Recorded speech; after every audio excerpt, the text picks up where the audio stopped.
Happy New Year. Happy everybody. Oh boy, am I so glad to be here with you today. And I'm really excited. And you know what? 2019 is just going to be a great year. And one of the things that happened is that we asked in a poll if what you really wanted to see more of, and templates were something that you said you really wanted. So I want you to be sure to comment what other kind of templates you want. But today I'm going to talk to you about how to turn those likes on Facebook Live. Hi, Ellen. Hi, Patty. Hi, Rebecca. How do you take those likes and turn them into recruits? Because here's what I'm talking about. Lots of times you post on your page something about your company, something about your product, something about what you've earned. Sometimes you get really blatant and say, I'm looking for recruits, you know, whatever. And you have some people that politely like, they're your friends, they're your mom, because they just like you and they like everything that you write. And you have some people that comment, and you definitely know how to follow up with those, but you have some people who just like it. Or maybe you're in a group and you are commenting on something that's not necessarily about your company, but they like you. I'm going to give you 3 tips today and a super, super handout. This is so good. You're going to love it. But the 3 tips I'm going to give what to do with those likes. You want to go to private messenger. If you haven't friended that person, you want to go ahead and send them a friend request if they're not a friend of yours. But then you go to private messenger, and here are the 3 tips. Number 1, write this down because it's really important. Do not pounce. Do not pounce, because I know that some of you are like, oh, if they comment or they like, then I'm going to say, oh, you want to join my company, or oh, you should join my company, or blah, blah, blah. Do not pounce. You are not on the attack. You are not a lion going after a gazelle. You are creating relationships with people. And that's the second tip when you're doing recruiting online, whether it's LinkedIn or whether it's Facebook.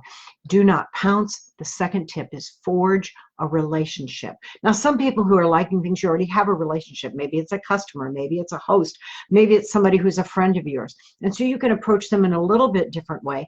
But if you do not know that person, if you cannot tell me 3 great things about them, about who they are as an individual, then you need to forge a relationship and find out about them. Think about this. When you walk into a new situation, whether it's a party or event or a biz op, and you meet people, you don't automatically walk up to somebody and say, hey, you want to join my company? You get to know them. You talk about them. And I'm going to be spending a lot more time on that this year about how to do that online. But just think about the questions that you ask somebody when they come in a room.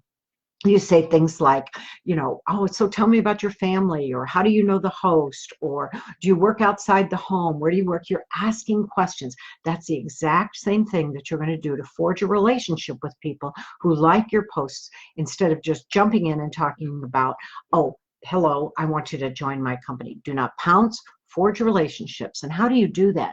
How do you do that online? Well, in private messenger, the third thing is you're going to ask open-ended questions. Ask open-ended questions. Ask who and what and when and how questions, rather than yes or no questions or making statements. So every time that you send a private message to someone, you're forging a relationship. So I just, you know, I noticed that you liked my post, and I would like to get to know you better. What's your family like? Or how many children do you have? Or do you, you know, tell me about your family. It might be, what kind of job do you do? What kind of direct selling do you do? So whatever it is, you're going to be asking those open-ended questions.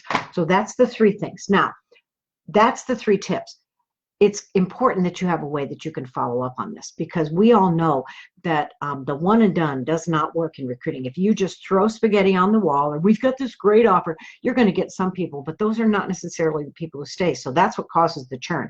You know, in the old days, they called them kidnappers. Now they're personal buyers, but they're not really staying, and you don't have a relationship with them, and they're not seeing the big picture of being an active consultant or team member on your team. So what I did, and I love this, and Neil does too, it's a template that you can use, and it's a template for those recruiting conversations with a name, information about how many times you contact them. Did I ask them about form? Did I ask them about occupation? Did I ask them about recreation and motivation? And then OCI, and we've talked about OCI before, and if you don't know about it, go back through one of the other videos, or, you know, reach out to me and say, what's OCI? Then, did I actually get an appointment with them where I'm talking to them? Did I get them on the phone? or get them to go see them or have a Zoom with them. Or Duo is super. I love Duo. My granddaughter taught me that one. And then follow up, and then any notes that you want to make. I hope you love this. And if you do, just write hashtag recruiting template, hashtag recruiting template. If you found value in these 3 tips of taking a like to a recruit, write hashtag value, and please, please, please share the video with your group, share the video with your team. Love you all, and I look forward to talking to you next week on Facebook Friday Live. Bye, everybody.